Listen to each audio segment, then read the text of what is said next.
From Washington, D.C., this is Middle East Focus with Paul Salem. Welcome to Middle East Focus. This week, the Turkish Foreign Minister, Mr. Mevlut Cavusoglu, met in Washington with the U.S. Secretary of State, Mike Pompeo, and they seem to have agreed on a contested issue of the status of the town of Manbij in northern Syria, which is west of the Euphrates there, an area that Turkey was not comfortable that the YPG, the Kurdish forces that the U.S. backs, that it would be in Manbij. And apparently there's been a deal to withdraw those Kurdish forces from Manbij and remove that sort of explosive issue. But there have been many developments in northern Syria, developments also in northern Iraq, partly related to the Kurdish issue there as well. And here with me to discuss these and related issues is my good friend and colleague Gonul, who's the director of the Turkey program here at the Middle East Institute. Gonul, welcome. Thank you so much, Paul. And my colleague Charles Lister, who's the head of our extremism and counterterrorism project, but also follows Syria very closely. Gonul, let me start with you and this meeting between the two foreign ministers in the context of US-Turkish relations, which really have been at a very low point. First of all, is this more of a high point of relations, or is it sort of a drop in the ocean in an otherwise very difficult relationship? Well, it certainly is, and that's what the Turkish foreign minister said right after the meeting with Pompeo. He said it is a high point, or this is a high point. Good point, and yeah. Because the issue of YPG, U.S. cooperation with the YPG, has been one of the most difficult issues in bilateral relations. So I think this is a good development. Mm-hmm. But of course, the main question here is the promises have been made before by the Obama administration, and Turks were hopeful that could turn a new page in Turkey-US relations, but that never happened. So I guess we have to wait and see whether the roadmap will actually deliver anything. Well, how do you interpret it from the perspective of the Turkish President Erdogan? He had just a few months before militarily moved in northwestern Syria and scored a victory there against these very same or related YPG forces. Here he's using diplomacy. What's the difference there? Well, I think, Turkey has been working very closely with Russia in Syria. And I think now there's an understanding that there are limits to that cooperation between the two countries in Syria.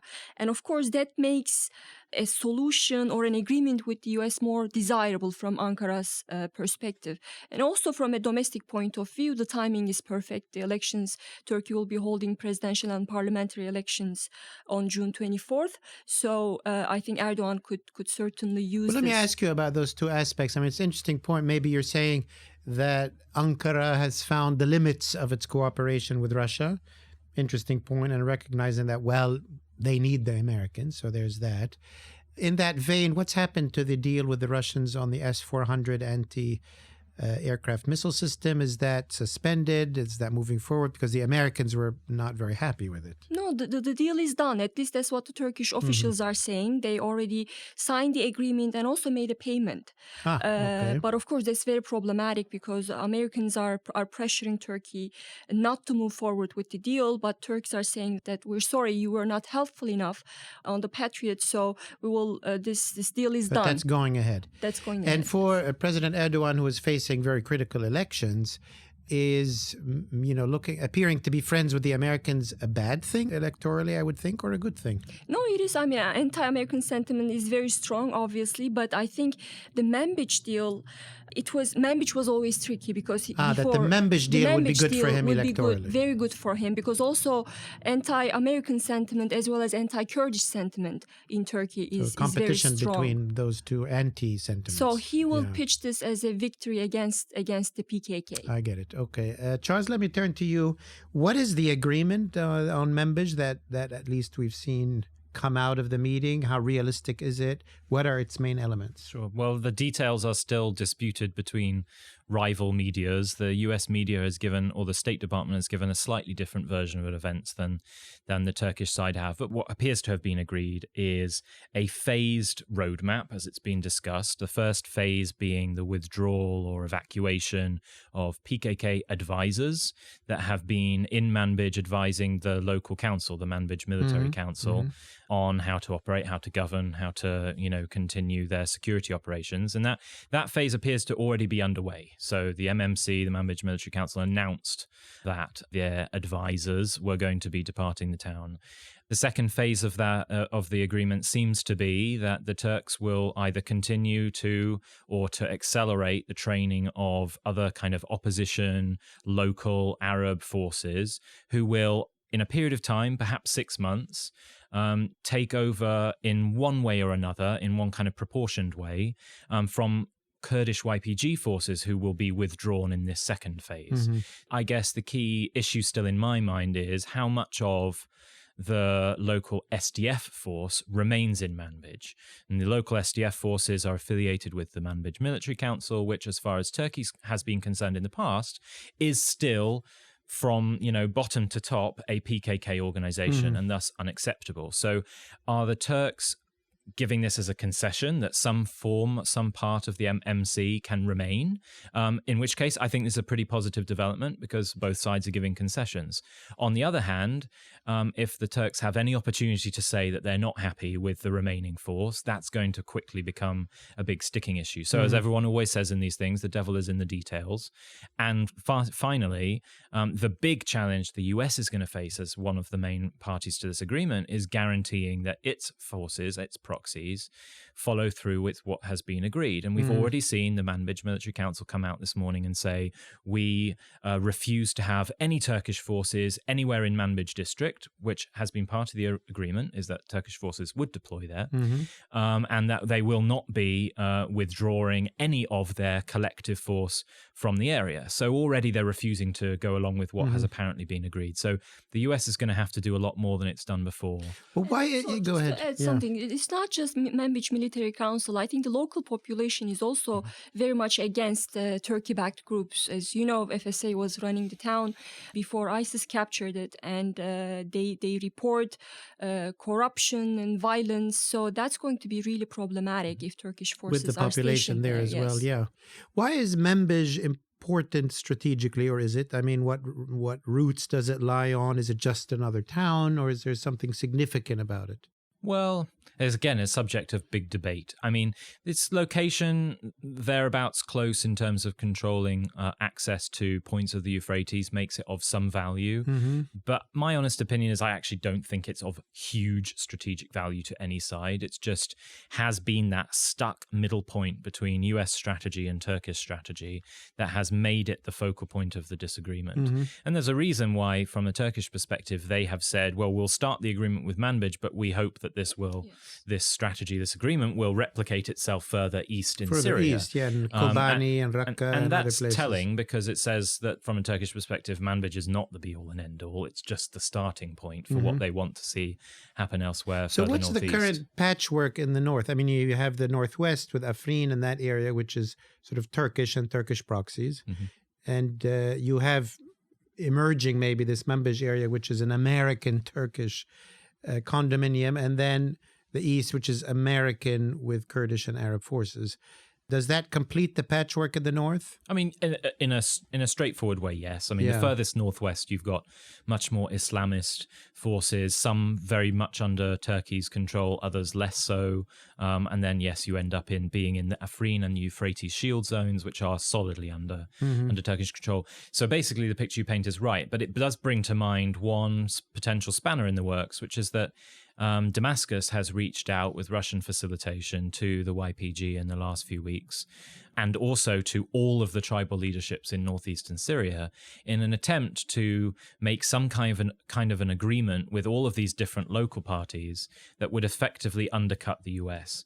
And so I was just told this morning that Ilham Ahmed, the political co-chair of the SDF's entire political leadership, has allegedly just arrived in Damascus. If she hasn't arrived in Damascus, she's been accepted their invitation to discuss a potential agreement between Damascus and the YPG, which would challenge all of this. Yes, and I think that's a major problem, and I think that's one of the reasons why Turkey was willing to or make concessions on the Manbij deal, because Turkey, I think, wants to cultivate closer cooperation with the Americans on the ground, because it doesn't really know what Russians want to do with the Kurds, and they're not sure about the regime intentions. So that's why they're willing to reach a deal with the Americans. But of course, the main problem there is if they are envisioning a closer partnership with the U.S. on the ground, that would require a close cooperation, U.S.-YPG cooperation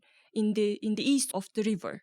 So that's why I'm not very positive about this roadmap and the meeting. And also there's another problem. There's a friction between different U.S. government agencies. You have the CENTCOM wanting and saying one thing. You have the White House and the State Department who think that their cooperation with the YPG should not come at the expense of U.S. partnership with Turkey. So they're just different and conflicting views, and I don't know. But that's a very interesting dynamic, I mean, that both of you were talking about, which is sort of the future of the Kurds and whether they will be linked up to the Assad regime, which in the past has used them against Turkey, and, you know, as you said, the Turks might be worried about that scenario, and hence the Turks might find it a better option to work with the Americans to contain the Kurds, but more under American influence. And all of this under the cloud that the Americans may be leaving or may be staying. Nobody is quite sure. Speaking of conflict between the agencies of the administration, CENTCOM and most of the agencies want the U.S. to stay. And President Trump has said that he wants them to leave. So that's a very interesting area to watch in terms of Turkish, Kurdish, Assad regime, American relations. Gonul, in northern Iraq, the Turks are also going after PKK forces in northern Iraq and the Kandil Mountains. What's been happening just in the last few days? Well, we've heard that the Turkish forces are now very close to Kandil Mountains. And where are those for our audience? Where are they exactly? It's in northern Iraq. It's been the PKK headquarters. And we've heard that, actually, we haven't heard much in Turkish media as well. But right before the Iraqi elections, there was a statement released by Baghdad and Turkey saying that they reached an agreement, Ankara and Baghdad reached an agreement to launch a joint operation against the PKK after Iraqi elections. And that has been the expectation. But of course, after the Iraqi elections, due to the results, many people in Turkey thought that would never happen. But we're now hearing that Turkish operation is ongoing. Explain to me, I mean, I understand the Turkish interest in, you know, going after the PKK in northern Iraq. What was the thinking of the Baghdad government before the elections or even after the elections? And what's obviously the position of the Kurdish government in Erbil? Has it been left out of this agreement? Well, you know, after the Kurdish independence referendum, KRG has been, before that, Turkey and KRG cultivated very close ties. But after that, both parties, both Barzani and Turkey, they alienated each other, and Turkey lost one of the very, very few friends in the region. Barzani, the head of the KRG. So Kurdish Turkey, regional government. So Turkey became really marginalized in Iraq. And there were always problems with Baghdad government too. But Baghdad has never been a big fan of the PKK, and I think at this point, at least Abadi really wanted to work with Turkey, and I think the Kurdistan regional government is trying its best to reach out to the Iranians and cultivate closer ties with the Iranians. But right now, what we don't know, aside from all the geostrategic goals of the operation, I think it will be mostly for domestic consumption, given the upcoming elections in something June. To be trumpeted in the elections. Yes. Yeah.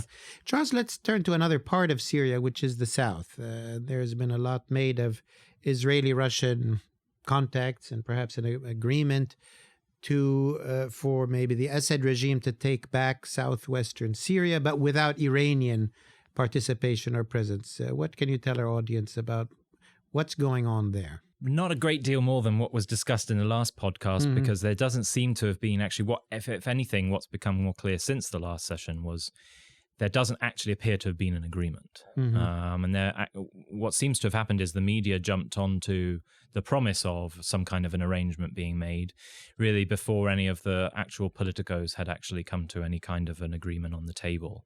What's definitely clear is that the Syrian government, the Syrian regime, will go after southern Syria, and particularly the southwest. That will happen eventually. The question is how they go about doing that. From Moscow's perspective, there is a determination that the Syrian army prove itself to be the national state arm of, carrying weapons on behalf of the government, not, in other words, using sub-state militias instead. That means angling the Iranians out of this operation. From an Iranian perspective, southwestern Syria is of pretty significant strategic value vis-a-vis their threat to Israel. But having said that, I think the Iranians have also demonstrated a certain amount of risk aversion over the last few months, probably more so than many people might have expected. And I think it's totally unclear where this is going to go, but it wouldn't entirely surprise me if the Iranians granted a brief concession, in other words, withdrawing themselves from perhaps 50, 60 kilometers from the Israeli-controlled territories and also from Jordan as well, so as to allow the government, their ally, to recapture a substantial swathe of territory, with the likelihood being very high that the Iranians will manage to seep themselves back in. And the last thing I would say on this is there's already pretty clear evidence that's being sent to me that several Shia militias, the very first ones that Iran created in Syria, have already embedded parts of their forces into the 4th and 5th divisions, the mechanized divisions of the Syrian army. They've embraced their uniforms, they're wearing their insignia, and they've fallen under the Syrian army's command and control structures. Yeah. In other words, Iran will be involved in one way or another, but under the Syrian army's guise. And from an Israeli perspective, that's going to be unacceptable. So the question is, if it goes ahead, do the Israelis act? Do the Israelis say to Russia, right, well, we agreed. If there was any violation, you said we would have our own freedom of action. And does that then create some other new combustible environment that we've seen, develop already in the southwest over the last few months? So it's very unclear and very potentially dangerous. Well, last time we talked about this, there was really an ongoing escalation between the Israelis and the Iranians, down planes, down drones, and that seems to have ratcheted down. Am I mistaken about the perception? Have the Iranians sort of laid back a little bit? They haven't retaliated in a major way beyond that very sort of limited attack that didn't go anywhere on the Golan. Are we in a bit of have some new rules of the game been accepted, or is just, you think, a brief lull and we might see a very major escalation? Well, over the last few years, what we've seen is both Israel and Iran calculate to a very fine level their responses to each other's actions so as to prevent an uncontrollable escalation. What the new thing that happened, as you were saying, tensions were at a sky-high level. Everyone was expecting an Iranian retaliation to a series of significant Israeli airstrikes. And what did come was an Iranian response. But interestingly, at least what I was told by some reliable intelligence sources, is that IRGC chatter was picked up between Damascus and the southwest, in which the coordinates for Iranian rocket attacks on Israel were dispatched from Damascus, and if each one of those coordinates matched up with an Israeli Iron Dome missile defense system. The obvious implication of that is Iran didn't want to kill a single Israeli citizen, and they wanted their rockets to be intercepted. to either to be intercepted or to fall in open ground. So in other words, that's the risk aversion I was talking about earlier. Yeah. So Iran has invested hugely in Syria. It's won a lot in Syria, and it doesn't want to risk losing that. Sure. Interestingly, despite the risk-averse response, Israel went all out on the IRGC in Syria in response. Israeli officials said they destroyed in the last week or two, not so much. Well, so this is exactly what I was saying. So because Israel went so strong in response to that rocket attack, the response from Iran seems to have been, okay, let's settle down. We don't need to be continuing to ratchet up the pressure. And that is where we're at right now, where things I wouldn't say are calm, but they are on an even keel. Not what they were just a few weeks ago. Before Trump's decision, right? So that could be, for the Iranians, that could be not to provoke the Americans, the measured response that Iran had. Yeah, that was in the immediate fallout of the withdrawal from the JCPOA, but no one quite knew where the Americans were going to go after that. So that was the added dynamic, is, has this given the Americans an extra free hand to, combat the Iranians in the Middle East or not? But as I say, we'll see how that plays out. Gonul, let me end with you and go backward to where we started from, which is on US-Turkish relations. You say the Turks consider this kind of a high point.